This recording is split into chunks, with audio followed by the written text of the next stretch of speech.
We were in debt because the '08 crash just hurt us. My husband had a whole career. We had bought a house in '07. It completely tanked. We had a variable interest rate. We ended up having to foreclose that house.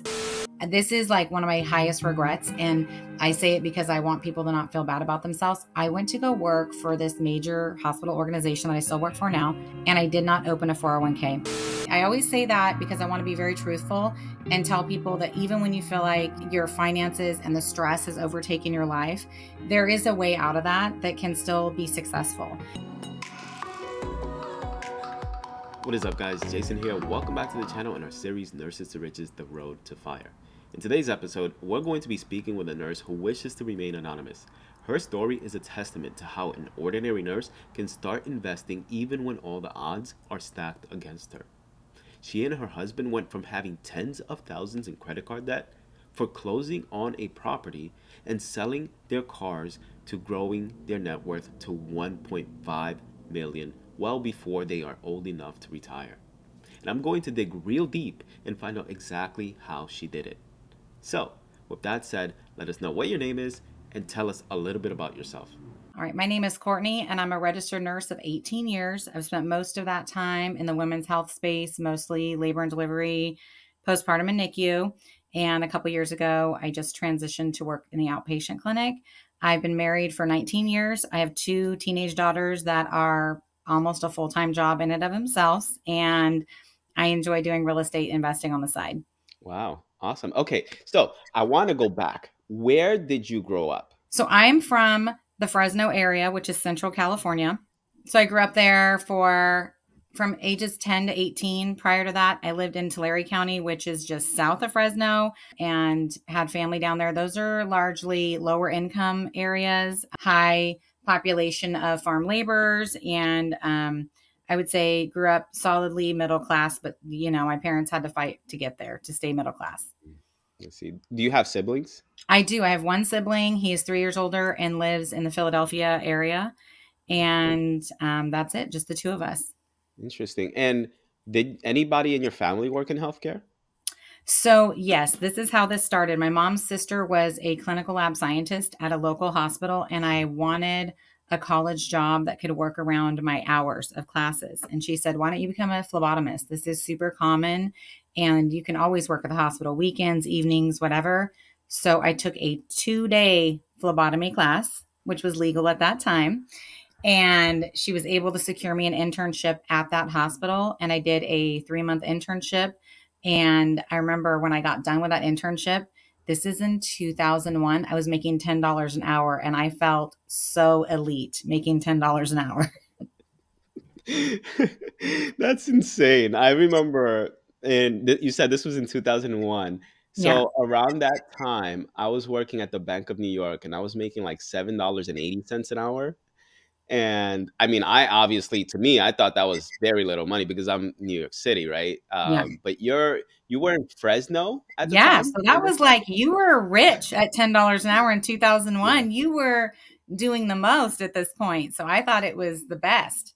Yeah. And wait, how old were you at the time? Okay, so I took the class when I was 18, right out of high school. I was still taking college courses. I went on a weekend to take the class in Sacramento. I didn't live in Sacramento, but I had family who did. Spent the night, took the 2-day class, went back to Fresno, 3-month internship. I think during the internship, we were getting paid like maybe it was a little bit above minimum wage, but once you got retained as an employee, then you got that $10 an hour. And that was feeling super fabulous.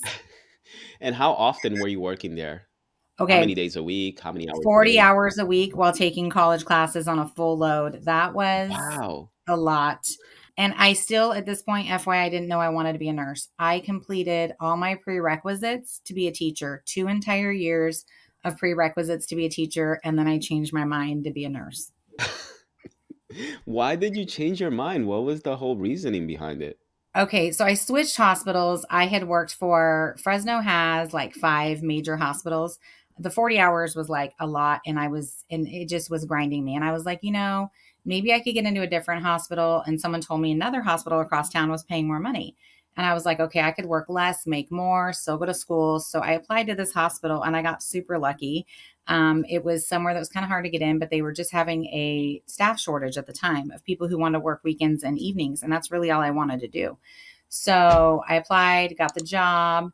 And they said, well, really, the only position we have with consistent hours is for you to work in the emergency room. And you're going to draw like every patient that comes in because we got to get those labs back and those cardiac enzymes and everything. And when I got into the ED, that adrenaline rush just hit me. And I was like, I'm changing my major like tomorrow. Wow. Wow. That's amazing because, like, for me, the reason why I wanted to work as a nurse, I used to work in corporate, like corporate America, mostly finance related stuff before I decided to become a nurse. But I ended up going into nursing.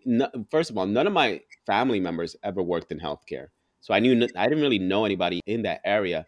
But I wanted it because initially I had heard from, like, I think it was like some friends who said that if you're a nurse, you can work 36 hours a week, maybe less, and you can make your own schedule depending on the facility you work for. And I was like, wow, if I can work 36 hours a week, not 40 hours a week, and make really good money, maybe I can start my own business because, I'm working in the finance sector and I'm thinking I want to start Mhm. a business. And then I got laid off from both of my jobs. Like Mhm. within 1 year, I got laid off from two jobs.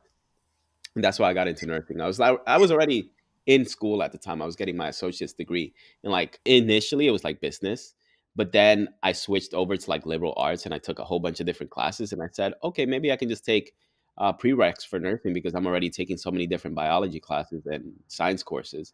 And yeah, that's what I did. But I see that for you, it was the fact that you were working in the hospital setting, and a lot of people don't realize this, but when you work in a hospital setting, for me, in my opinion at least, you get the type of experience that is so valuable in nursing school because you see the nursing school program itself from a different perspective. Like everything starts to click in my opinion. If you've already worked in the field, is that what it felt like for you working That in the is ED? exactly what it felt like. And there were days because I had done so much with the lab and like, all the questions you get, like this patient presents with chest pain. What are you going to do? Well, that's all I saw all day. We're going to get an EKG. You're going to draw cardiac enzymes. You're going to do all this stuff. So it was like duck to water. You know what I mean? Like I was in there and I'm ready to go. Like I have to tell you, I was not an A student in my prereqs, but I graduated an 18-month accelerated RN with honors because it Wow. was like, I'm not going to say it wasn't hard because everyone knows nursing school is incredibly hard, but it was a doable hard for me. I actually got married in the nursing program and still held down a job. It was a part time job, but I still held down a part time job at the hospital.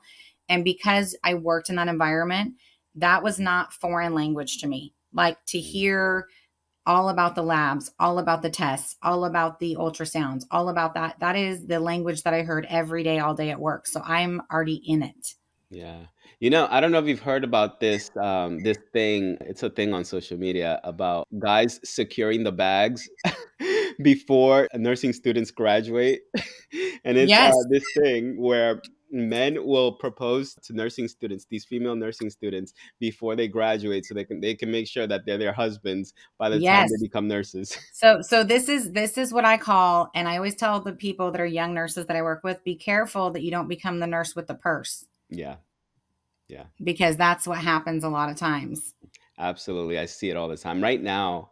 And you work, well, we'll get to this later, but I work in a facility where, and not even just this facility, but a lot of the hospitals that I've worked at, the nurse is usually the single income earner in the relationship. And Yes. I've wondered, like, why is this a thing? Well, we did this for a while, not willingly, but it Mhm. is when you have to do it, it is the kind of profession where you can do it. So if you're like, Yes. my husband's out of work and I just need to go hustle, I can go get a side job. I can go pick up overtime. I can go do a double. So we actually did this not willingly, Mhm. but in our past, my husband actually didn't need to secure the bag. He had a house, he had a college degree, he had a whole grown up job when I was in nursing school. He's older than me. He was already well established. And then when '08 hit, we lost our house in '09. And so foreclosed. My husband was selling construction materials. California just stopped doing construction, period. So these companies just dried up. So he had a six-figure sales career disappear overnight. We had a Wow. baby. And basically, I was at a facility that the overtime was like unlimited. Like you could do consecutive, you could do overtime shifts of 16 hours a day if you wanted every day. So it was doable. I didn't love it per se, but it made me a much better nurse. and we were able to pay off debt faster because I had that opportunity. Yeah. Yeah. And no, that's the beauty of being a nurse. And this is the reason why Monica and I decided to go the route of her being per diem and me being benefited, is because now, like, whenever we want to spend time together, we're able to do that. And also, when it comes to our son, he doesn't have to be in a daycare. Like, right now, he's in a Montessori school. He doesn't have to be in one of those. But we chose to do it because we are able to focus more on our business and growing Yeah. that and spend more time together, but also because it's good for him. Like, he's able to socialize with his Oh yeah, kids in his socialization class. is so important at It that is. age. It really does make a Mhm. difference for them as they grow up. It's huge. Yeah. It's So, huge. okay, so you switched over from going the route of trying to become a teacher to now you're in a accelerated nursing program, Yeah. right? And are you still in the hospital while you're in this program? Yes. So Fresno specifically at the time, I think we were still like, there's still like the talk of the nursing shortage. So every local hospital, every single one had this program called the Paradigm Program where you could drop your employees into the nursing program, no wait list. They're done in 18 months as long as they've completed their prereqs, and you retain them afterwards. Basically, you're saying, I paid for your education, you work for me, or you have to pay back all the money. Mm. Okay. And so this is not just one company, this is every major hospital in Fresno did this. Now, as nurses, you're going to get out and you're probably going to go work like med surg. You don't have a lot of say so, which most new grads don't. You're not going to usually walk into like a 24-hour day shift unless some miracle happens. So we all knew coming out like we're going to get like night shift and stuff, but every hospital had this. So you complete your program. So I'm not in the lottery with the other students. I'm sequestered, and they say, okay, now what could happen is if they only have spots for, let's say, you know, they have spots for like 5 nurses or 10 nurses from X hospital. If there's too many applicants, you have to wait a semester to get in. I literally finished anatomy physiology in December and started the RN program 2 weeks later. Wow. Do you know if they still have that? I actually don't because I haven't been down there, but it was a huge blessing. Now, you don't have a lot of leeway. Like, I got married, I took my midterms on a Friday, went home, glued on press on nails because you can't have acrylics in nursing school, went to my rehearsal dinner, got married the next day, went on my honeymoon during spring break, came back, and on my way back from my honeymoon, went into a hospital to go do like all my studies for my care plans. Wow. Because there's no like vacation time other than like Christmas and Easter break. Yeah, yeah, I remember that. Oh gosh, it was rough. Nursing school, man. I almost gave up on nursing school like 3 times because it was, for me, it was really tough. Not coming from a healthcare background, and then just getting thrown into the weeds of like med surge and pharmacology, and for me, like L&D. Like, oh my gosh, I got to do L&D. Like, I'm not Oh, I interested in this love kind of L&D. stuff. That's like I loved it. And I knew like right away that was probably something I wanted to do, but it wasn't something that was available at the time right after school. So I did a year of telemetry, and then we moved, and I moved to another sister hospital within the same organization, and they were hiring new grads and cross training. So I was able to then get into to L&D, but I didn't get to get in right after school. Oh, okay. So the first job that you got, how long after you graduated did you end up getting this job? So I graduated in May. I took the NCLEX in June, and we all started. They interviewed us, like panel interview. And they're not, I, at the time, like, here's the deal. Like, yeah, they paid for your school, but they don't have to hire you. They're saying we could hire you. So there was a lot Mm. of fear that maybe we weren't going to get hired because we were being told like you might not get in because they don't need that many of you. So I was definitely scared. They started all of us new grads in August. So maybe 3 months from graduation, we all started in a new grad program. Yeah, I looked up this study for California. They do it like every year or every 2 years, and the last one that I saw, I think it was like from 2022. They haven't updated it since like COVID just messed everything up. But the last one that I saw said that the average nursing student or new grad after passing their NCLEX in California, about 64% of them get a job within the first 3 months, and then I believe it was like 80% of them in total get a job within the first 0 to 6 months. So on Mhm. average, it takes about eight, I think like 82%. I mean, 6 months for 82% of them to get their first Yeah. job. I was definitely fortunate, and to be honest, even though it didn't sound amazing, I was super pumped to get Telly. There was, I think, maybe six of us new grads. One of my best friends got ED. He had been a corpsman in the Navy and actually seen like some combat, so he was definitely like the most qualified. Even though I wanted ED or L&D, I knew that that wasn't going to happen. I originally got offered med surge, and I said yes because I needed a job. And then about a day later, their manager had heard about me from my hospital manager, and I was super fortunate that my manager at the time said she's the best nurse we've turned out. And we had turned out at that point about 4 RNs in the last 5 years from our department. Yeah. And so I was fortunate that I got telemetry, which seemed like an upgrade at the time. And so I got to get onto tele as a new grad. Oh man, that's why I ended up working in my first job as a telemetry room nurse. But how much were you earning in your first job?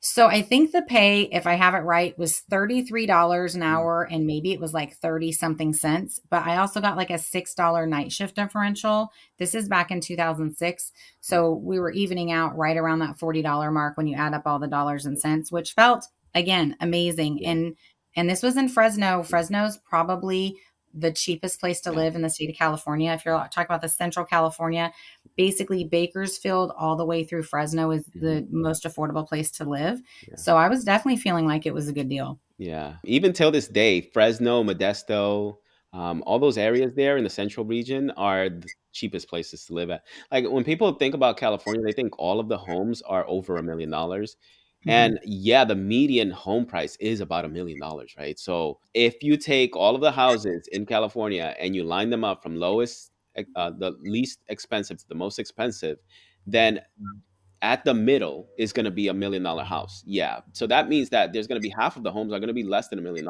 Yeah. But I should also mention like the homes that are cheaper are usually in the less desirable locations. Yeah, Right. Fresno is super hot. Like there's some downgrades to Fresno. Like you're not by a major airport. They have an airport, but it's not like it's Sac or San Jose. You're going to get 115 degrees with no Delta breeze. But if you can tolerate that, you're going to make a lot of money, and you can buy a house, a good house for, less than half a million, which is impossible in Sacramento.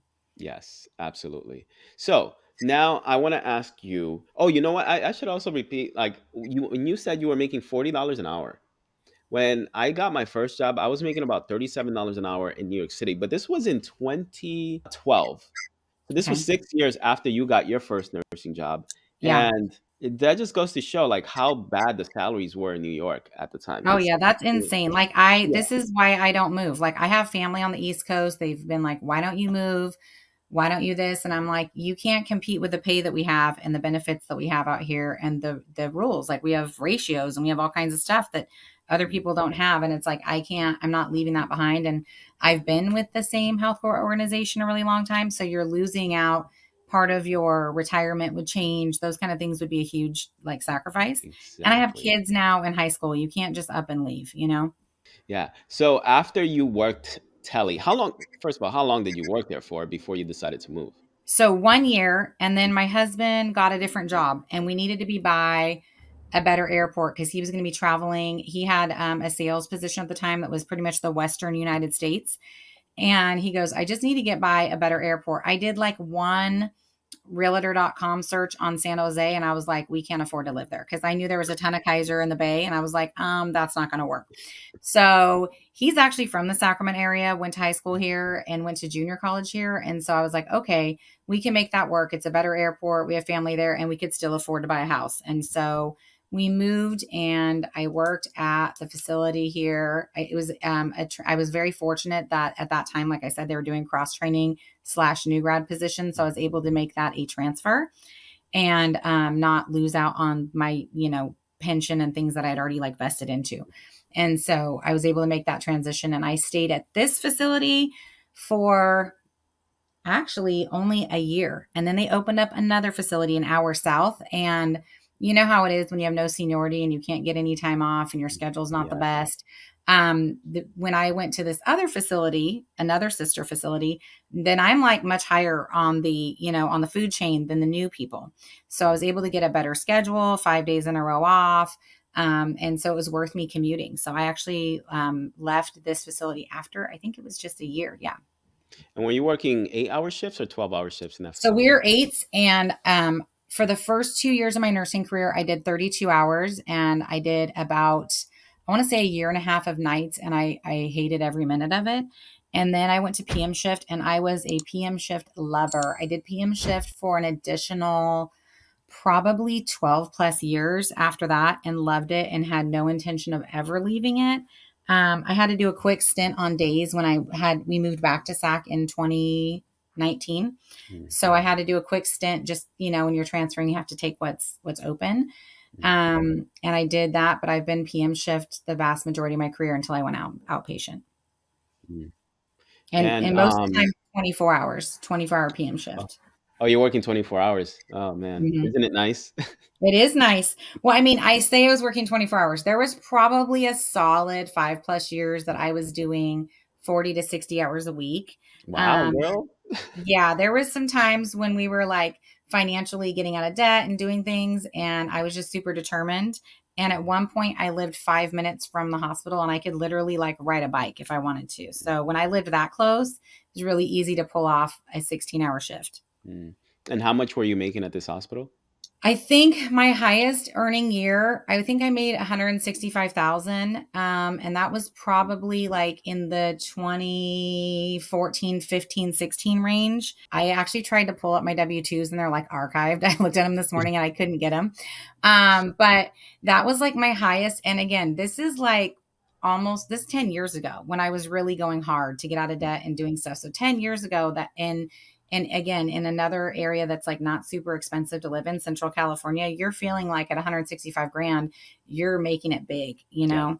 Now we were still getting out of debt. So that money wasn't like just for fun, but it felt good. Yeah, that's similar to mine and Monica's situation. But I mean, in New York, we were working at like over 40 hours a week, definitely. No more than I would say 54 hours a week, because when we got out of nursing school, we owed somewhere around 84 to $86,000, and there were months like 1 or 2 months where we just put like 9,000 down, 10,000 down towards our student loans. And then when we moved to California, it happened so fast that we stopped paying towards our student loans, and we put everything on our credit card when we moved to California because we didn't even save up for this. Like we just 1 month, we just got the idea like, hey, let's just get our nursing license in California and see how it goes. Like we'll apply for some jobs. I applied for a job and a couple of jobs, and within like 1 week, less than that actually, we were on vacation over here when I got some interviews set up before we even left to go back to Yeah. New York. That I know. Yeah, I tell and people all the time, like, this mhm, is the place to be. Like, just trust it. Like, honestly, I know it sounds crazy, but like, yeah, put your life on a credit card and come out here. Like, that sounds yeah, like insane to say, but if you can get hired, like, it is worth it. yeah, I tell everybody I know who's a nurse who's like, I'm struggling or financially I can't do this. I'm like, I'm telling you, it's worth it. mhm. Yeah, but I just wanted to mention because I work with many nurses, not just in this facility, like every facility I've worked at. And it seems like the nurses that I've worked with work a lot of overtime, but they work overtime to spend more money. And Yeah. I just don't understand that mentality because after a while, you would think that they'd figure out, this is just like, this is not working for me. Like, why do I keep doing this? Because I have some coworkers who have, in not just like, again, not just the facility I work in right now, but previous facilities as well. When overtime is dry and there's not much of it available, they are unable to function. They cannot pay their bills because Yeah. they have, cars that are maybe like $120,000 Yeah. in value. They Oh, have, yeah. they go on luxurious vacations. They own or they have many loans, personal loans that they've taken out, and Yeah. or maybe they have an expensive home. Like one of my coworkers, when I was in New York, I remember she told me that she lived in a house, and she ended up paying more for her property taxes than she did for the mortgage. And her mortgage, the mortgage payments on the principal was like with the interest was about $2,950 at the time, and she was paying more than that in property taxes. Yep. And you got to keep in mind, we're making half there in New York, Yeah. almost half of what we're making here in California. Yeah. So when I see that, it just like it blows my mind that nurses can, blow away their money like that Yeah. and not even invest any of it. Yeah. was somebody who we were in debt because the '08 crash just hurt us. My husband had a whole career. We had bought a house in '07. It completely tanked. We had a variable interest rate.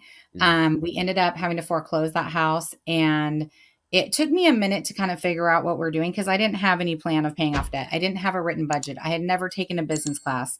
But eventually, I got tired and I think I just like Googled the Dave Ramsey baby steps. I didn't even have a book. I just was like, okay, I can't, this life is not going to fly to just do overtime all the time.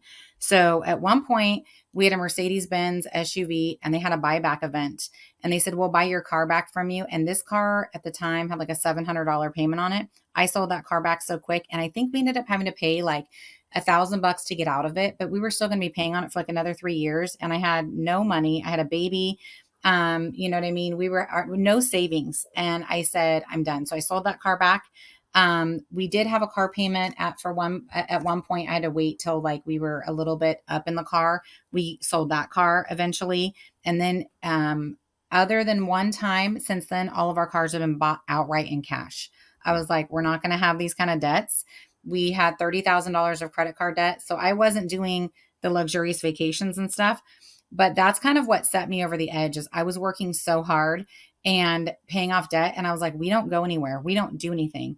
We're not going on cruises. We're not going on vacations. Like we're going on like little trips to the beach, maybe that we can drive to. We're not doing anything. Like I hadn't been on vacation on an airplane in years. And I was like, you know what? I'm done with this. So I made the plan. We paid off all the debt. And then eventually we bought a house outside after we had cleaned up our credit and we bought the cheapest house we looked at. It was so ugly, but I knew the bones were good. And I was like, I can fix a lot with carpet and paint. My mom is a retired art teacher, so she's got the vision. And my dad is super handy around the house. He can fix almost anything at your house. And I was like, you know what? It's in a good location. I'm still super close to work. I'm going to buy this ugly house. And that's what we did. Wow. Yeah, that's the right way to think because I know a couple of people who have spent way more than they could afford on their houses and they buy in one of the most expensive homes in the most expensive neighborhood and then they have a mortgage payment that they need to work overtime to pay for. Yeah, And no, I Mhm. always wanted to base my life that if I only had my designated hours, we could still make it because I knew that like overtime, it's not guaranteed to you, and so I Yeah, always was for like, us, yeah, yeah, go no, ahead. I agree. I agree. For me and Monica, I think so right now we don't make that much because we don't work that much, right? But we make about $15,000 a month and our mortgage payments are about $4,200 per month. So even if one of us were to lose our jobs, we could still pay for our mortgage. I mean, Yeah. it's a high mortgage payment because our house ended up being 697,000 when we bought it. So, like, yes, it's very high. But if you think about it, like, let's say you have mine and Monica's salary, right? And let's say we're making each $150,000 a year. We're making $300,000. Our take home pay, if you divide it in half, we're like, let's say we're making $7,500 a month. We still have like an additional $3,500 left over. That's wiggle room if one of us was to lose our jobs. And in addition to that, the way I look at it now, like before, I was thinking 697, that's so much. I really, honestly, I would have preferred to go lower than that. But when I look back at it, that's like one of us buying a $350 house if we were on a single income, right? Hmm. So that's the way I viewed it. And thankfully, though, like we paid off all of our debt, and the only debt we do have today is our house. But I want to ask you now about your debt. Like, how much debt do you have? Also, for school, did you end up taking loans for school? No. Oh, So here's how it worked. First of all, City College at the time was super cheap. I think it's actually more affordable now. There's some part of it in California where some of it's free, and I think you front the money. And if you prove you pass your classes, they reimburse you. Don't quote me on that. I know you still have to pay for like parking passes and stuff. At the time, the hospital, we would front the money and they would reimburse us. And I could do that because I had this job. My parents helped me the best they could. So it was kind of like half and half. I could pay for part of it. They could pay for part of it. When I got married, my husband paid for part of it because I think I had to buy like $600 worth of books in like one day or something. That was like the hardest part was the books were expensive. But I got out of school with absolutely zero debt, as in none. And the union I was part of when I was a phlebotomist, they gave us 8 paid hours off a week to go to school. So if you were in a 20-hour position, you're only working 12 hours, but you're getting Wow. paid for 20. They also bought us suits to interview in. So like you could be reimbursed and get like a stipend. Like I had to go buy $100 suit to go to an interview. I had to buy scrubs to go work at work, a pair of shoes, a parking pass. Those little things were paid for by that other union because they wanted us to become nurses. That's amazing. It Wow. was I mean, honestly, mhm. I call this like a unicorn job. And because it's so unusual and so rare to have that kind of support. Now, there was a lot of this that you had to front the money and be reimbursed. So that was maybe hard for some people. And again, I was super fortunate. I had supportive parents and my husband was very supportive and I was still working and I was still, and at this time, when I was in nursing school, my pay was roughly $20 an hour at that point because we had gotten raises and there was a union and they were negotiating for us. And so I was getting really good pay at that point. Mhm. So, and so you didn't have any student loan debt, but you said over time when you started accruing was credit card debt.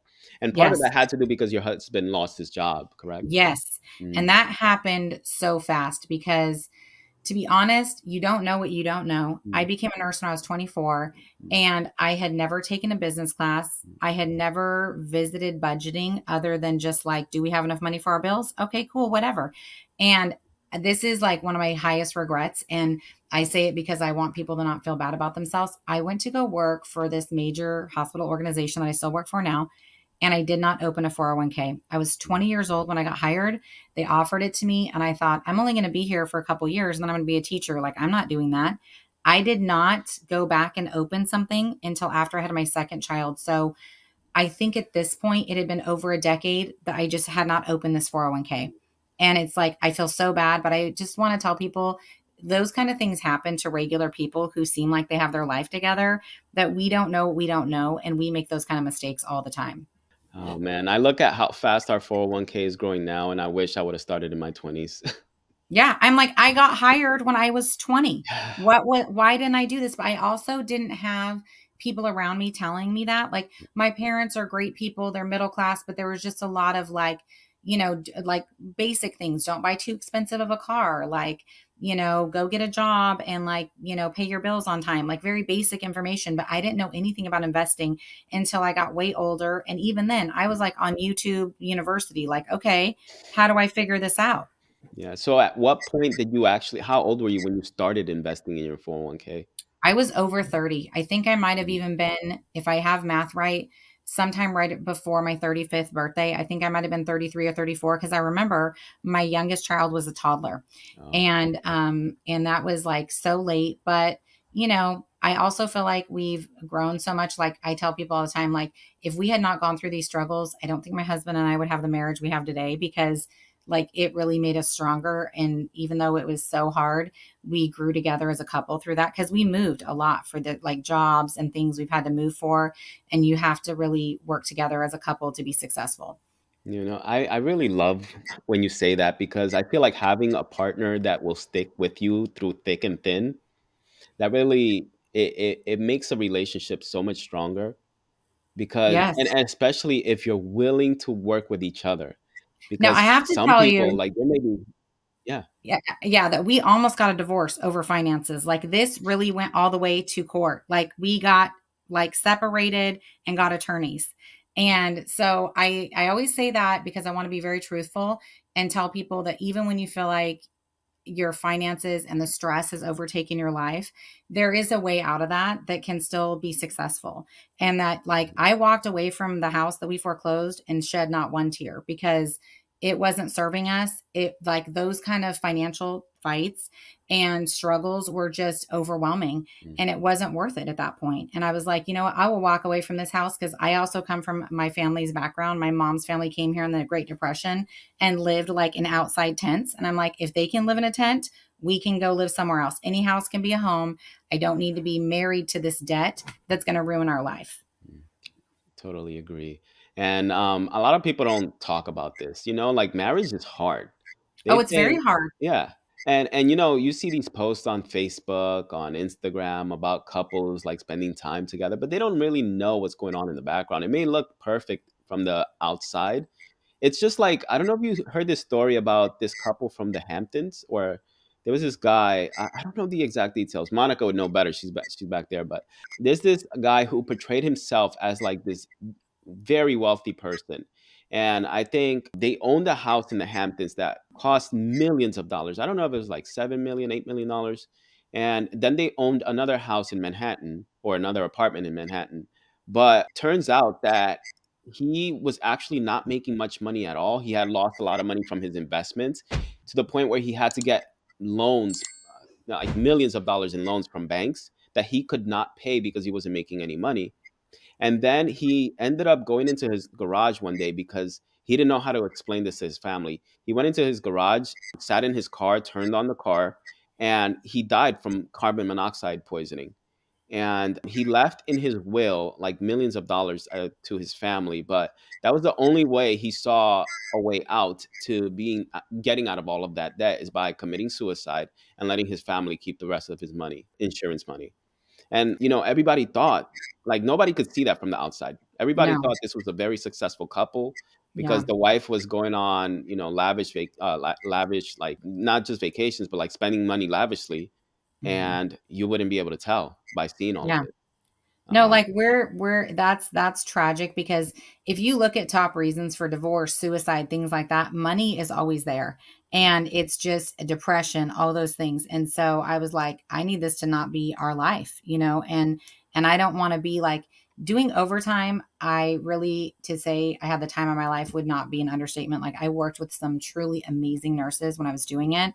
And I was at a young age when I felt like I had the energy to do it, and I was growing in my knowledge and in my profession, but I knew that I didn't want to do this forever. Like, you see nurses that are doing hardcore overtime for 20 plus years, and it's like at some point you get tired. You know what I mean? At some point you might not want to do that. And I was like, I want to be in a place where overtime's my decision and I don't have to do it. And that was what we eventually got to. mm. So how did you get there? Like, what steps did you take to get to that point? So I straight up did the Dave Ramsey baby steps, which is basically the debt snowball. You pay off your smallest debts and then your largest debts. So we did all of that, sold back cars, paid off every credit card we had, did all those kind of things, bought the ugly, cheap house, made that, got it like a little bit rehabbed, like did like some paint, some carpet, like I would say like a very light, not even a cosmetic rehab. Sold that 2 years later and moved across town to another location that was just closer to my kids' school. And then when a big step for us was when we moved back to Sacramento, obviously, like, the prices are higher than the Central Valley. And I was like, I can't just do this and buy any house. Like, I need this to be profitable for us. So we bought a house with an attached ADU, and we rent that out to travel nurses mostly. And because I was like, I need this to be like an investment, not like a total liability. And so we did that. And then all of our cars we've purchased, like I said, with the exception of one car, we don't have payments, but a few, like maybe 5 years ago, we had a car totaled that we owned in full. And we did go get car payments at one point.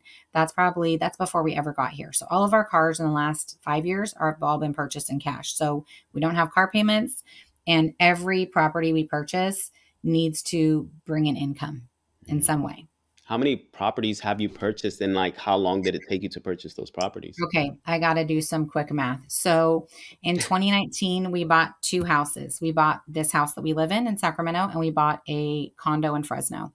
Then in 2020, we bought another house outside of Philadelphia where my brother was living in the country. Then in 2021, we bought a duplex. In 2022, we sold our condo and did a 1031 exchange and bought a duplex outside of Philadelphia. And then in 2023, we sold our country house outside of Philadelphia and bought another duplex. So currently we own 3 duplexes and our house here, which has an ADU. Wow. And how much are you generating from all of these houses? So I just did math this morning, and if we don't have a ton of expenses coming out, it's about $5,000 a month. And that's like if you don't have major repairs or something. That's like after you pay Yeah. all the mortgages, it's $5,000 Wow. income. That's and you said from 3 duplexes Yes. And the and rental the at our house. ADU. Yeah. That's awesome, actually. Yeah. That's pretty good. So are you doing midterm rentals, long-term rentals, short-term rentals? So the one at our house is midterm. It's been all travel nurses until now. We have military personnel in there. There's a couple military installations in the Sacramento area, and sometimes people are coming here and they don't know how long they're staying. So we have military, but everybody before that has been a travel nurse. And then all of our stuff Nice. on the East Coast is long term. However, our latest duplex is within a mile of a hospital. So we're thinking about turning it into a midterm, but we haven't even had that a year. So we want to make sure we, that everything about the house needs to really be perfect when you have a midterm. So we need to fix a few little things around that to make it a midterm. And how are you coming up with the money to pay for these houses? So the first one we bought, the condo, we hadn't yet sold our Central Valley house. There was a lapse when we bought this. Our other house hadn't sold yet. So we bought this with just money that we saved. My husband is in the military in kind of another unicorn position. He's state active duty, which means he's not going out of the country, but he still gets what they call base housing allowance. So you get like your money, your regular check, then you get a separate check that's tax free for base housing allowance. And years ago, I just started saving that amount in a separate account. So I just was like, we don't actually need that because between my income and his income, that's like gravy train. So I just set that aside and we just had it. So we put that down on the house we live in now. When we got the money from our other house that we sold in the Central Valley, we bought the condo. When we bought the country house in Pennsylvania, we borrowed money from my parents. My parents had retired and my parents actually live with me, and they had some money from selling their place. And so we borrowed money for that. Anytime you do a 1031 exchange, you are rolling money from selling a house into another property and you're not paying capital gains taxes on that. So if you like when we sold our condo and we bought the other duplex, money from the sale of that condo went for the duplex. You just don't pay taxes on it, but you're not ever able to handle the money. It has to go to a certified intermediary. They handle the money, then they put it down on that other house. So the issue with like the condo, we were paying a lot of HOA fees and HOA extra, like they would want to do like these special assessments and they'd be like, everyone owes like a $3,000 on top of your regular HOAs. And that just wasn't serving us. And it was going to be a problem to probably do midterm rentals there. So I said, we're just going to get rid of that and go get something different. So we were able to take the money, and because it had appreciated, we bought it at a really good deal. We had money in that deal to go buy something better that was more profitable for us. And do you remember the value of the down payment for all of these properties that you purchased? Okay. So the house that we live in now, we did a 5%, I think it was 5% conventional loan. And I think in the beginning we had some PMI, but our property values rose so quickly in Sacramento, we were able to get rid of that. And then during the pandemic, we were able to refinance to a 20-year, no PMI at like 2.8%. So this house was a Right. 5%. And my house that I live in now was $555,000, which I think the current value, according to Zillow, was somewhere between like 775 and 800,000. And then for the condo, it was like a 20% down payment, and I think that was like that condo. I think it was like 30 grand down, and we just had that because we had sold that other house and we were still saving BHA, and I was still like doing some level of overtime, so it felt easy to save that BHA money. And then our first duplex outside of Philadelphia, that was like a $32,000 down payment. Maybe anytime you buy a multifamily, you can go 25% down, or 30%. You can't do a 20%. And then I don't actually remember the other ones because they were 1031. So we actually put down whatever you get from the 1031. You actually can never pull your money back out of it. If you pull any money from it, it's subject to capital gains. So whatever we sold a house for, all the money that we had went for that. So it may have been more than that 30%. You just had to shove it to the house because if you take any of it, you pay taxes on it. I see. So I thought if you sell a house and you end up selling the house and you get, let's say, as a married couple, less than $500,000, you don't have to pay taxes on that, On your primary residence on the is my primary knowledge. residence So only. primary residence, and you'll have to double check the rules, but on your primary residence, you can walk away and like keep money generally. But like on a rental property, if I were to walk away and have money, then you're subject to capital gains That taxes. makes sense. Yes. Okay. So now that you have all these properties, you're generating $5,000 from the properties. What about your jobs, yours and your husband's jobs? I don't really want to say what that is, but it's Yeah. based on your rank, and Yeah. he's an officer. He has a college degree and has gone through officer candidate school. So I don't really want to say exactly how Yeah. much. My job, you know what? I should have looked at my gross. I'm not going to lie. My net pay looks really sad. Like as a 20-hour employee who doesn't get like So it's night similar to me. shift, It looks really sad. Mhm. So like my paychecks will be like take home pay like 2,500 to 2,900. Yeah. Now there's stuff that's taken out of there. Like if I do a lot of 401k contributions, those will be taken out. So that's part of it. Mhm. But it doesn't look like when I worked at the hospital and I was bringing in like totally a ton of money. Which is okay because what people need to understand is that you don't have any debt like you used to before. Mhm. And that's the same situation that Monica and I are in, which is why, like, yeah, I tell people I make maybe like $2,900 every 2 weeks, but they need to take it into context. If I have no debt, we have no debt whatsoever, that's actually a lot of money. Well, I mean, our house is the debt, right? But Mhm. once we pay off our house, then the rest of the money that we get can go towards like utilities and eating out, groceries, things like that. And we're free to do whatever we want with the rest of the money, but only a small portion of it has to go towards our home, which is Yeah. great. That's the best thing about paying off all your debt. Yeah. That you can, and you know, a lot of people, I mean, when we post on Instagram, there's some posts that we made where we said our net worth is pretty low, which it is. I mean, I get it. It's like 780,000 right now. And the reason for that is because we decided to just really, really drop our hours as quickly as possible as soon as our son was born, because we wanted to be able to spend the most important years of his life with him, you know, being there for him as he grows up and develops. Because, you know, from age 0 to age 5 are really the most important years for a child. And to have his parents there with him as he grows older, you know, it's just, I feel like is the most important thing that we can do for us and for him. So we reduced our hours now, but yeah, we may, even though we reduced our hours at our jobs, we're still making, actually, we're still making the same amount of money because of our social media earnings, like the money we Yeah. make from YouTube videos, the money we make from posting videos on Instagram and TikTok, and from the spreadsheets that we sell on our website. And now, since June of this year, from some of the course sales that we've gotten, you know, so like it kind of balanced itself out. You're Yeah. making money from your rental properties, about $5,000 a month, right? And Yeah. we're making, I don't know the exact net revenue that we're earning, but as it stands, the gross revenue that we're earning on a monthly basis is about $8,000 a month from YouTube, you know, Yeah. all these things that I've listed. I think after taxes, it'll be more like $5,000 a month. So we're kind of like close to the same Yeah. amount. And That's amazing though for you because like I think it's like for me the biggest struggle has been to think outside the box to be like you don't have to go and like hustle as a nurse and work overtime. It's not the only way to make money, and how to scale a business and how to have that like entrepreneurial mindset has been the biggest struggle for me because I've worked in a hospital since I was 18 years old. So to say I want to have this business and scale it and do more real estate and think outside the box is so hard because I never grew up with that entrepreneurial mindset. My husband did. My husband has had a lot of experience in sales and marketing, but I did not.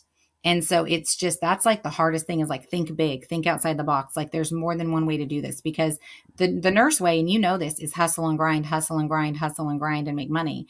And it's like there's more than one way to make money. That doesn't mean you have to break your body, you know, and work 80 hours a week. yeah, but you already are thinking outside of the box. You just need to tell everybody that you're thinking outside of the box. Yeah. Because if you think about it, I didn't know the way you went about purchasing these properties is like it's pretty interesting. I know if you're into real estate, you have to figure out creative ways to purchase real estate, right? Yeah. And the way you did it is pretty creative, you know, Well, I because mean, it's like I really want to buy here in Sacramento. Like I am always looking every day, but as you know, it's pricey. So like I know the demand is here because I know how many nurses we have here. I know the military is here. I know we have a medical school here. I would love to expand our portfolio here, but to get a good deal in Sacramento is much more challenging because you also have a lot of competition coming here from the Bay Area, people who are moving here. So it's not like you can just walk in and say, I'm going to offer somebody 50 grand less for this house and they're going to say yes. And to find something where you can make money once you pay your mortgage, your utilities, and all your stuff, that's just tough in this current market. But we went outside of our area because we're like, we know that that's where we're going to make money. It's if we buy outside of Sacramento. yeah, I don't know if you watched any of our previous videos, but I interviewed this pharmacist. His name is Stephen Nguyen, and Yes. he his first property, yeah, right. You saw he had like 90 rental units at one point. He went out of state to buy his rental units, and he put down like $500,000 for one property that has 26 units. Yeah. And he is last video that I recorded with him, he said he's generating right now at that time, he was generating about 12,000, I think, to like $14,000 a month. No, Yeah. actually 10,000 to $13,000 a month. But he also had a loan from the contractor that he was paying, Hmm. which was $5,000 a month. Once that loan was paid for, which was going to be like a month from that interview, he said he was going to be generating about 15,000 to $17,000 a month in revenue, like net revenue from those properties, which is something you can do outside of California much easier than you can do it Yeah. within California. You can. Yeah. Yeah. It's true. So I maybe watch that's him. He's something you on. can consider, just like go outside. Yeah. Yeah, he's on YouTube. I watch his updates like all the time because he's Oh on yeah. there all the time with his little updates. So, Yeah. yeah, we have been successful in the area that's outside of Philadelphia because a lot of people are moving there and the rent it's really strong where you can command high rents because you're in like a really top school district and you're still commutable distance to the Philadelphia city center if people want to work in Philly but not live there. Yeah. And so, speaking of all this income that you're generating and all the debt that you paid off, do you know what your current net worth is? So, okay, according to Empower, which used to be Personal Capital, it's an app. It has all of our stuff in it. It's 1.5 million. And now that's based on, the current value of your homes in relation to what you owe on them, blah, blah, blah. Yeah. So that's what it says. Now, I think, it might be closer to a million, but, I think our 401ks are in there. Our Roth IRAs are taken into account in there. So, you never know with those apps how accurate they are, but that's what it says. Yeah. And at what point are you going to continue working until you're 65? Or are you planning to I retire at 59 I and a half? think I think I might. So one of my big concerns is like insurance because I've seen this go bad for family members when they retire early that insurance just bleeds them. When you have to pay for it yourself, that's like burns you. And so I think I'll stay 20 hours until I retire, truly, because it's so doable. I have a lot of days in a row off. I could take vacation time and like really take like 2 days and be off for 10. Mhm. And it's just, I think I'll have this job probably until I'm 65. Maybe not the same job, but like 20-hour week job. Yeah. Yeah, that's what I keep telling people about Northern California. They don't realize that like you could work a lot less, earn a decent wage, and not have to worry about like over stressing yourself, like burning yourself out. Because if you can work less, then you don't have to deal with all the chaos that's happening in your department every single day, like with these people that Yeah. have to work every day to support their lifestyle. Reduce your working hours, reduce the stress, and then you can just continue working until you reach retirement. If you don't want to retire early, you know. Yeah. I mean, I always say like we'll reevaluate when I'm 55 and see like do I want to retire at 55? Maybe, but I think like with insurance, I think I'll stay till I'm 65 at 20 hours. And I've also seen people retire and just like sit and rot and do Mhm, nothing with their life. And I'm like, "Oh no, I cannot do that either." mhm, I would like to scale our real estate business to like be bigger and do some different out of the box things, but I still think I'll have this 20-hour job. mhm.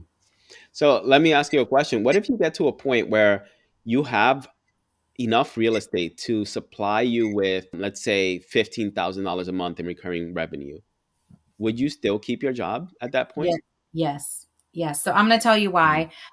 We mhm, had no problems during COVID, but there was a moratorium in place where you couldn't evict people during COVID, if you recall this. Now, I'm super fortunate. We had good tenants. Nobody missed their rent payments, but they could have, and we would have had absolutely no recourse. And had that happened, how would we have made up all those mortgages? And that was in effect for like a year. And some of that was not state level, that was federal level, depending on the rules. And I would hate for us to like lose these assets where if I have a job, I am still able to bring in income and cover some of this stuff. Now, mhm. I would have to Do you work more have?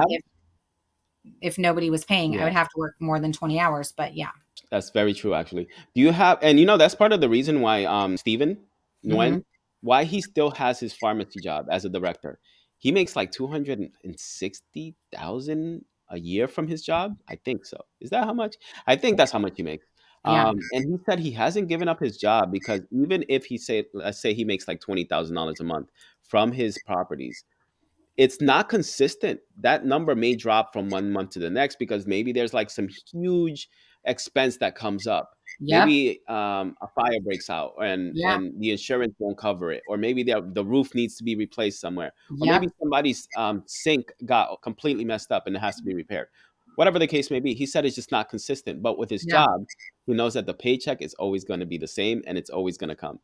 And Correct. it's true. It's true. I get it. There's like this huge sense of security when you have a job that at least you know you're going to have income coming in. And there's also a side of this that you're just more bankable when you have a W-2. Like when Yeah. we went to go buy one of ours, we had no problem securing a loan. Our guy was like, show me all this. And how long have you worked at this organization? And I was like, 20 years. That's super secure for them to loan to. They know that I'm not new in the job. I've had it a long time. It feels much easier for them to underwrite that. Where if you don't have that, there are ways to get loans, but it is so much harder. The terms are not as favorable. Where when you have a W-2 job and you've been there for over 20 years, you are so much more secure to loan to. And so for you to scale your business is just easier when you're able to get good loans. Yeah. It's like this guy from Instagram. He runs the account Personal Finance. I believe it is, that's what it's called. And he mentioned how he wanted to purchase a house. I think the house was going to be like, um, he wanted to put down like $700,000. The house was going to be 1 point something million dollars. And the bank wouldn't lend him the money because he didn't have a W-2 job to Yeah. show the income history for. And he owns this company, Personal Finance, which gives him like plenty of money, like hundreds of thousands of dollars per year. But they didn't take that into account. They wanted W-2 income, Yeah. which is That's another exactly. reason why I want to keep this job, because it's like, Yeah. I need to keep it. And because my husband works in a military capacity, they're forcibly retired at age 60 and he's older Mm, than me. So he'll retire before me. I see. So I'm like, I'm going to stay 20 hours until like forever, because then I can Yeah. have that secure job. I can have that insurance. I can have that security where we can go get loans in case we want to go buy another property or do something. Mm. What about your kids in college? Are they currently in college? No. So I have one high schooler and one middle schooler. They both attend private school, which feels like I am paying for college. That is, our choice. And we actually love the schools they go to, but they're not there yet. I am saving for college, but honestly, my husband and I feel very torn. I feel very old school. Like, you need to go to college. That's what we grew up with. But also look at all the people we know who are entrepreneurs, who are making a lot of money, who've done it on their own, who haven't had to go to college. Like, I have one child who I think could be a full blown entrepreneur and not need to go to college. She's very creative. She's very bubbly. She's the life of the party. Everybody loves her. I think it would be something that she could easily transition into and have her own business. My other child, I think, is begrudgingly probably will become a nurse, even though I think it's not as cool to do what mom does. She would probably be a really good nurse. That's so funny because my our daughter, she's studying computer science and she wanted to get into computer science because she said that she knows she can get into a field that can make her a lot of money as a software engineer, software developer, or something in that realm because she wants to like now study AI. But she's never in her life ever shown any interest in computer science whatsoever. She's never like coded a website, never done any of that. And I told her, I was like, why don't you just become a nurse? Because at least as a nurse, you can off the bat, like if you're in California, you can make over 160,000, $150,000 a year if you work more than 32 hours a week, right? In this part of Northern California. And if you don't want to live here, you can live anywhere in the US and you can still make decent money as a nurse. Yeah, And your job is less likely to be replaced than someone who is doing computer engineering because or software engineering. However, like correct. if you're getting into AI, if you're the one that's developing these AI programs, yes, you will have more longevity. But eventually, there's gonna be AI is gonna be so smart that even someone who doesn't Correct. know how to code can just ask AI to build a program for them. Like every So you won't. every work shakeup that happens, it's always the Silicon Valley. It's always those people that are getting laid off. I'm like, nope. Like, I'm straight up with my kids. I'm like, you have to have a job that has longevity. Yeah. You have to do something that is basically pandemic proof, which is why I won't leave. Like, even if I bring in 15 grand a month, I want that security. I've seen too many friends and family face things like bankruptcy and things like that over money. And I'm like, and I tell people this, I could work 40 hours a week on our real estate business because maybe I'm calling contractors. We need stuff fixed. All of our houses are old on the East Coast. You're from the East Coast, so maybe you know. But all of our houses are over 100 years old, which is not uncommon where we buy at, very common. But you have to work on those houses. So you have to have stuff done. So I may be scrambling, running around, working on these houses. I'm not necessarily getting paid. We are able to write off a bunch of this in our taxes. The moment my feet touch the floor at that job and I clock in, I'm getting paid. Yes. That's so true. And if you think about it too, like any job that requires manual labor, it's going to be hard to replace that. And Yes. for us, like there's a lot of manual labor when you're a nurse. I can't see it happening because again, I've been a nurse for 18 years. I cannot see like the stuff I've done in my lifetime as a nurse. I just can't see a lot of it happening. I can see some stuff being helped with technology or whatever, but I just don't see them being able to replace when we're in a room and someone is hemorrhaging Yeah, and things like that are happening. I can't see that being replaced. you're right. You're right. Well, all right. With that, Courtney, thank you so much. And you know what? Before we go, do you have any advice for the younger population of nurses? You did mention something about your 401k. So maybe do you want to finish touching up on that before we end the call? Okay. So younger nurses, set up your retirement. If set up the 401k, set up an outside Roth IRA, contribute early and often. Don't be buying yourself all these crazy handbags and all these like $100,000 BMWs. Stay regular and contribute because you're not going to want to work till you're 80 years old. Okay. And like invest early and often and invest in yourself, your health, because it's easy to work all the time. Don't forget to work out. Don't forget to go on vacation. Set yourself up a vacation fund. Learn how to budget. There are so many YouTube videos on how to budget. Learn how to budget so you don't fall into the trap of I have to do overtime to pay for my basic needs. So invest early and often, travel early and often, and invest in yourself. If you enjoyed this video, then watch this video here of a psychiatric nurse practitioner who earned well over $600,000 last year with her private practice.